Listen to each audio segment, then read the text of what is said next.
Bakunzi ba BTV twongeye kubaramutsa cyane kazi mu kiganiro baza RB ntibitinye kubaza icyo cyose cyo wiyumvira muri comment yawe zo uri kuragira commentaire umubaze turashaka kugira ngo mubandanye mukurikirana ibiganiro bya RB TV na cyane mutibagiye kuja kuri site web mwandike www akaburungu RB TV akaburungu orenage muje kuri YouTube murondere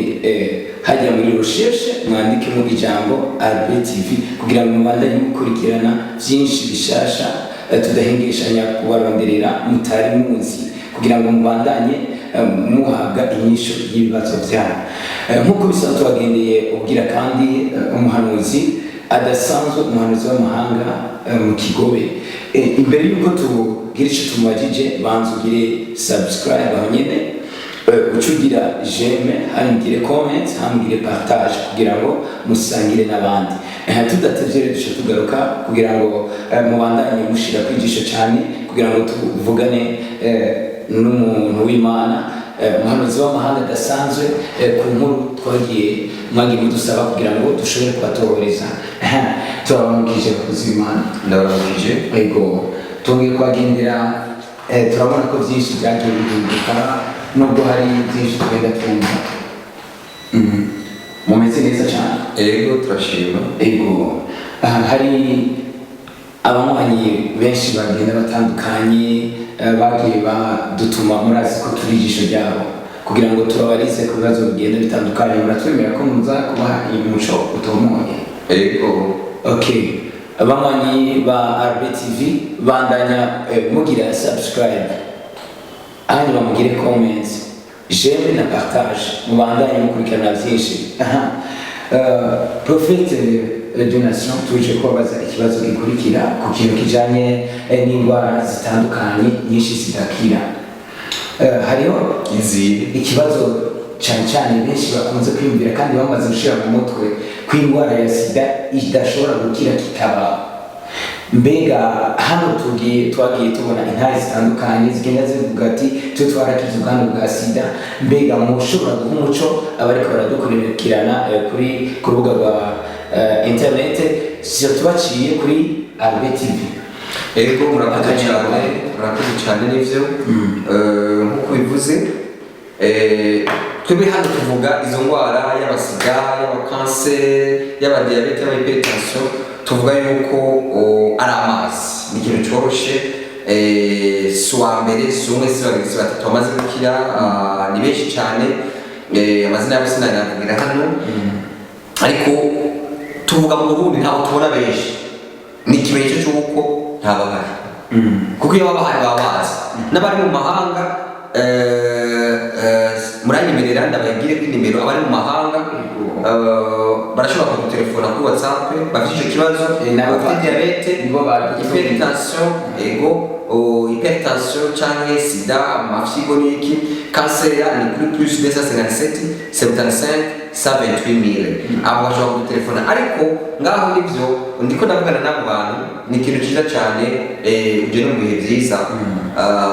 ubundi ino mu Burundi hari ibitaro ntabwo izina ugiye bamanza bakagusaba miliyoni 2 muri ingwate naho umuntu wabapfa uramurihira 600 ku munsi bari baramukanyisha kuko bakubara reka tumaze tumukanyishe unzamuhamwe nk'umwamba gishushe so rero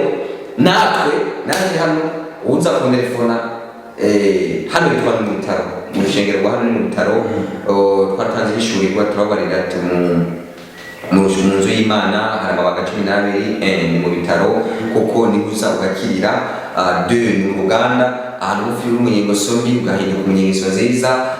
turavuga yuko ari mu gikoni ari Imana igira Imana n'ikakugaburira kandi mu nzu harimo n'ibyo mu nyumbani kwa baba ibyo byose urisanga twavuze amabanga atandukanye ashika 12 yani mu rushengero rwa hano rero umuntu ataba afite icyo kibazo ni mu bitaro azoba agitingiye mu bitaro kurondera umuganga w'abandi baganga nawe Yesu Kristo rero uje kurondera umuganga w'abandi baganga azoca gusaba mu byatuma biri kwa gusha byose timanza ubiri byuma iki kuko mu bitaro urumva ibyo bitaro bari bamaze gusaba miliyoni 2 bamaze gusaba miliyoni 2 urumva ugira icyo uguze nimba ari mixere nimba ari ikindi urabyumva ko azoba ari ikintu cyiza. Imana iza ikorera kuri icyo nyine, ariko ikintu abantu batazi, Imana ije ikorera kuri icyo kintu nyine ntagira gukorera igitangaza nawe kwiyumvira ati n'ibintu bimeze gute, ya sadaka ya sacrifice cya kiguzi utanze nka kumwe Hana yemera akagira umuhigo agatanga ishikanwa ryiza, yari yaduhaye umufuko wuzuye amafaranga, abara ati Imana ndagutakambiye nkeneye umize agasuzuguro, maze uwo mwana aduca kubera umuhanuzi. Imana ica mu mwana yitwa Samweli isigurike uwo nasabye Imana iramuhereza aca umuhanuzi Samweli. Biravuga si ibyo gusa, profete mugenzange Eliya wo mu gihe cyarenganye nawe yishe abafo profete 400 barabafumu, ubundi barabarozi barabafumu, maze yafashe igicaniro, yubatse igicaniro. Hakurikiye iki cyakurikiye nuko yaciye afata isadaka ishikawa ryiza ashirako acarasenga. Ubwo nyine umuntu wadutse uva mu ijuru warungurutse umuriro bakirira bose. Niyo mpamvu ugikoze nawe tuwusimba je nasenga ya sadaka yawe riruhuka rigakora. Wowe wumvishije ubu none wa mudiyakire yitwa Felicite yize mu Burusiya, ni umufarmasiyeni, ivyo yakora sanzwe pa nta muntu yabona, ariko amaze kuza agahura n'umuhanuzi turahura, ndamara icyo yokora namwategereza niki zana ikimazi arakizana, yanyandikiye amafaranga ubu bimeze neza. Ntiyanasengera na hano, ariko twizera ko azasengera hano kubera mu Kirundi bavuga bati aho umukecuru atoye uruhindu ahita mu Uganda. Nakubariye yaranyandikiye hano umuntu afungiye muri prison azovayo mu kwa kabiri, aravuga ati je ndabakurikirana nimba y'inzoca nzahurira Imana n'Imana yabiza gice cyo wibwira umuntu ari muri prison kandi azovayo, urumva akumbiye ko cyo gukorera Imana. Wewe n'uboshwe muri prison muri mpimba, ariko tukubariye ati aho wotangwa n'abandi uko niko umugisha uza. Iki ni gihe cyo gukora, ukumva ahantu mbariza ahantu ariko barubaka urusengero, kandi tuko tubaka tukeneye parcelle, tukeneye n'ibikoresho byo kubaka. Si ibyo gusa, tukeneye n'ibikoresho by'umuziki, urumva ko byahindutse twari twaguze n'ibyo. Ukumva ahubwo aya mafaranga yanjye reka ndayatangire menshi. Murakoze cyane, ndabibutsa abakunzi ba BTV ko mwanda mugira subscribe, hanyuma mugire like ama comment ama partage kugira ngo mwanda mukurikirana byinshi bitandukanye. Muratubwiye neza, muraduha umuco ko ku ngwara zitakiranga hari nta mazi kunywa, mu Gifaransa bavuga ngo c'est comme de l'eau. Twara akaraba kuri cyo narabonye muri Bible harimo umuntu Kristo yari yakijije, icyo yamubwiye ati genda urondere ishikana ushire uriya muhanuzi kugira ngo ukubere ikibutso canje nawe.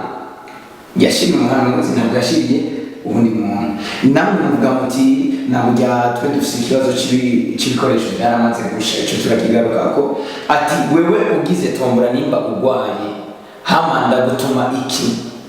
bisigure kandi nka principe ukeneye kugira ngo iyo ndwara itorerwe inyishu. Mbega gishikanye nta kibibuza.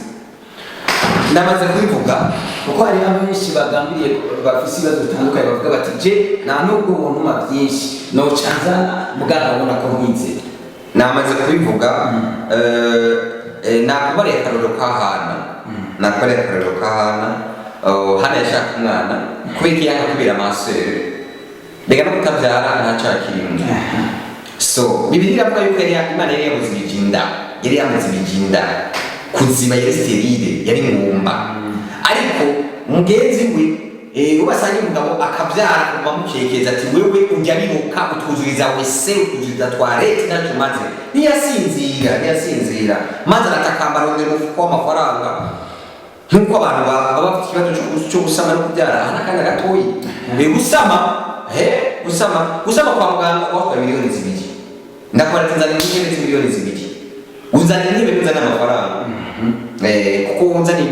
ngere kuyabona cyane ngere kwa amadepanse, wishize amadepanse ucumubona direct n'ibyo ego. Ibyo rero ibyo ni ibintu bisanzwe, suwa mbere suwa kabiri suwa gatatu suwa kane z'abagize iyo ni petit problème. Ndakora Tanzania ariko twavugana tumaze kuvugana urambara ati igihe kire mu rusengero ngambara ati mu rusengero kuri umakine w'iki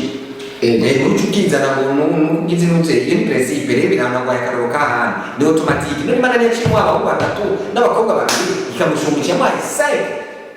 uyashaka umwe kubyo yakoze rero ibyo birikura si ibyo gusa n'umugisha ni mwiza nawe nakubarira umudamu bari bamuzi yize mu bushi mu farumasi n'incabwi ikomeye nta mafaranga byafatika yari afite n'ibindi azashe n'akanya gato rero namubwira genda uzane ibi arabikora arabizana wanashaka sinigeze namuciye